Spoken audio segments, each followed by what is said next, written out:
আজকে আলোচনা করব জমজম কূপ খননে কুরাইশরা আব্দুল মুত্তালিবকে বাধা দিয়েছিল কেন। আজকে এই ধরনের প্রশ্ন এবং উত্তর আলোচনা করব। ভিডিওটি ভালো লেগে থাকলে চ্যানেলটিকে সাবস্ক্রাইব করে পাশে থাকবেন সবাই। তো যাই হোক, শুরু করছি। 1 নম্বর প্রশ্ন হচ্ছে, কাবা শরীফের সাথে সম্পর্কযুক্ত আব্দুল মুত্তালিবের দুটো বিশেষ ঘটনা কি ছিল? উত্তর 1 নম্বর জমজম কূপ খনন, 2 নম্বর হস্তি বাহিনীর ঘটনা।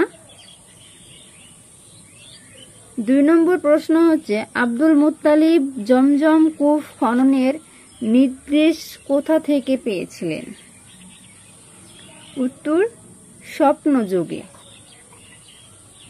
3 নম্বর প্রশ্ন, জমজম কূপ খনন করতে গিয়ে কি কি জিনিস পান?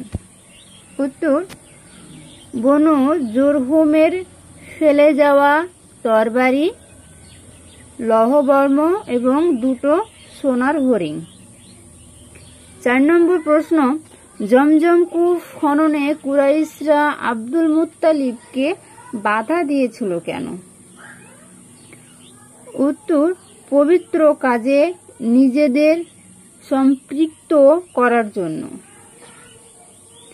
5 নম্বর প্রশ্ন, কুরাইশরা জমজমের ব্যাপারে কার মধ্যস্থতার প্রস্তাব দিয়েছিল? উত্তর বনু সাদ গোত্রের এক মহিলা, যিনি ভবিষ্যৎবাণী করতেন। 6 নম্বর প্রশ্ন, সুরাহার জন্য রওনা হয়ে পথ থেকে কেন ফিরে আসেন? উত্তর পথে বিস্ময়কর কিছু নিদর্শন দেখে তাদের দৃঢ় বিশ্বাস হয় যে এ কাজের দায়িত্ব আল্লাহ আব্দুল মুত্তালিবকে দিয়েছিল। 7 নম্বর প্রশ্ন, সর্বশেষ তারা জমজমের ব্যাপারে কি সিদ্ধান্ত নেন?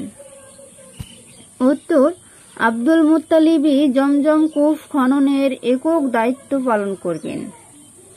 8 নম্বর প্রশ্ন, আব্দুল মুত্তালিব এই পবিত্র কার্য সম্পাদনের জন্য কি মানত করেছিলেন? উত্তর আল্লাহ পাক যদি তাকে 10টি পুত্র সন্তান দান করেন, সকলেই বায়ুপ্রাপ্ত হয়ে আত্মরক্ষার উপযোগী হলে এদের সবার প্রিয় একজনকে বাইতুল্লাহ খিদমতে উৎসর্গ করবেন।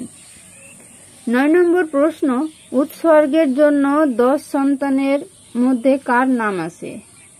উত্তর আব্দুল্লাহ। 10 নম্বর প্রশ্ন, আব্দুল্লাহর সহোদর একই মায়ের সন্তান কে ছিলেন? উত্তর আবু তালিব। আজকে এই পর্যন্তই। আবার পরের ভিডিওতে আরো নতুন নতুন প্রশ্ন উত্তর আপনাদের সামনে আলোচনা করব।